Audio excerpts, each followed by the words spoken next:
Penangguhan penahanan yang diajukan tersangka Bahar Smith ya, yang telah di-ACC oleh pihak kepolisian, ini kan menyita perhatian kita semua. Dan kita semua tahulah Bahar itu, dan kami yakin aparat juga tahu, Bahar itu residivis kambuhan. Karena sudah pernah masuk bui dengan kasus penganiayaan. Sama dengan kasus hari ini yang menderanya, gitu. Sehingga ditetapkan sebagai tersangka. Itu pun karena didesak oleh sahabat Ansor Banser. Karena 3 orang yang ditetapkan tersangka ditangguhkan. Nah, ini bagaimana sih kok bisa residivis kambuhan kok diberi kesempatan penangguhan penahanan?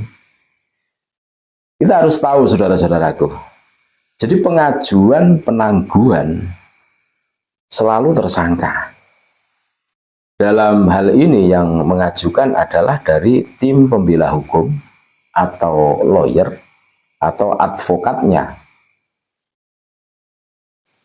Sisi Bahar Demit, kan itu. Penangguhannya sebagai tersangka dikeluarkan dari tahanan sebelum masa tahanannya berakhir. Namun proses hukum tetap berjalan dan sebagai tersangka dikenakan kewajiban wajib lapor, seperti itu. Jadi penangguhan penahanan itu tidak menghilangkan status tersangkanya. Tetap menjadi tersangka, cuma dikenakan kewajiban wajib lapor gitu. Nah, ada syarat. Syarat penangguhan penahanan berdasarkan aturan hukum. Dalam beberapa poin-poin penting, yaitu ada permohonan dari tersangka. Keluarga atau melalui advokat mengajukan surat permohonan kepada penyidik atau hakim. Memang harus ada permohonan ya. Entah itu dari tersangka, keluarga tersangka, atau tim advokatnya, itu harus mengajukan surat permohonan kepada penyidik atau hakim. Jaminan, ada jaminan. Penangguhan memerlukan jaminan agar tersangka tidak melarikan diri, tidak menghilangkan barang bukti, dan tidak mengulangi tindak pidana. Bentuk jaminannya bisa berupa yang pertama, jaminan uang, sejumlah uang yang disetorkan ke pengadilan atau kepolisian sebagai jaminan. Itu. Yang kedua, jaminan orang. Seseorang, biasanya keluarga atau pengacara, yang menjamin tersangka akan kooperatif jika tersangka kabur. Penjamin bisa dikenakan sanksi atau denda. Gitu. Syarat kepatuhan. Tersangka wajib mematuhi syarat yang ditetapkan, seperti wajib lapor secara rutin dan tidak keluar kota tanpa izin. Itu syaratnya. Hal-hal yang diperhatikan dari penangguhan yaitu diantaranya wewenang pejabat. Jadi penangguhan itu wewenang pejabat. Yang memberikan penangguhan sepenuhnya adalah hak prerogatif penyidik, jaksa atau hakim, tergantung pada tahap pemeriksaan perkara.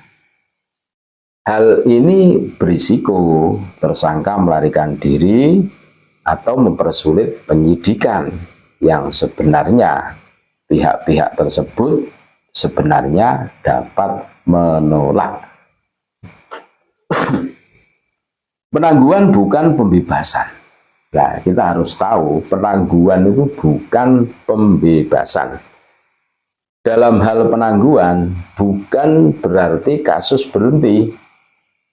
status tersangka tetap melekat dan proses hukum, penyidikan hingga persidangan akan terus berlanjut. Nah, itu kita tunggu saja. Jadi statusnya Bahar itu masih terus berlanjut. Contoh, sampai sidang persidangan, gitu kan? Hakim memutuskan, gitu loh. Catatan, dalam produk penangguhan tersangka, hal ini diakui dalam instrumennya hukum internasional. Masuk ke dalam bagian perlindungannya hak asasi manusia atau HAM. Memang boleh. Catatan pentingnya yang lain, secara bentuk harfiah, istilah penangguhan penahanan tidak tertulis eksplisit di dalam batang tubuh Undang-Undang 1945 atau konstitusi. Tapi hak untuk pengajuan penangguhan adalah hak konstitusional yang akarnya dari prinsip-prinsip dasar dalam konstitusi. Silahkan dapat dilihat UUD 45 pasal 28D ayat 1.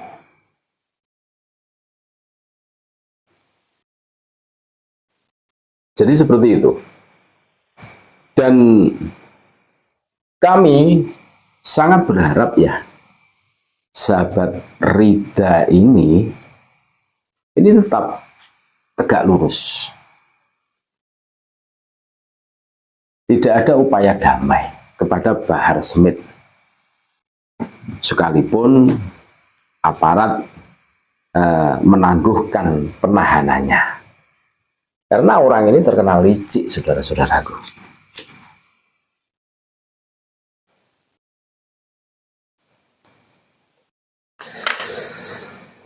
Ya.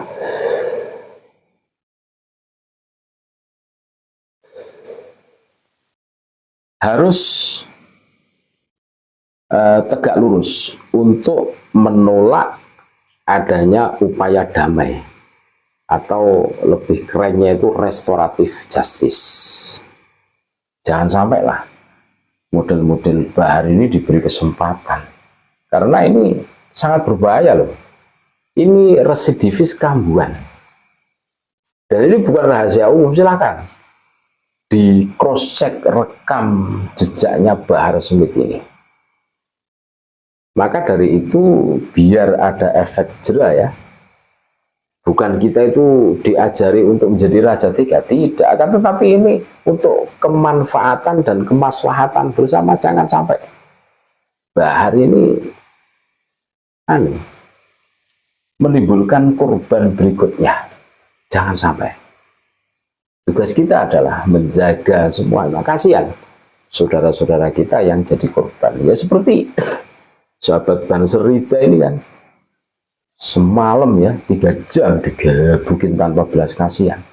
Udah itu dilaporkan lagi, lying victim, diputar balikkan faktanya. Ini kelakuan-kelakuan orang-orang nggak jelas yang tidak punya rasa peri kemanusiaan. Masa berdamai dengan orang yang mentalitasnya raja tega? Wah, ngeri. Belum lagi jejaknya bagaimana itu. Provokasinya, hasutannya kepada umat. Ya, kami sangat berharap sahabat Rida dan sahabat Banser Tangerang ini menolak upaya damai dari kubunya Bahar Smith karena residivis kampungan itu. Kalau damai ya, dikhawatirkan nanti akan menimbulkan korban berikutnya. Pribumi lagi yang jadi korban. Kasihan. Tentu permasalahannya di situ. Terima kasih, mudah-mudahan bermanfaat.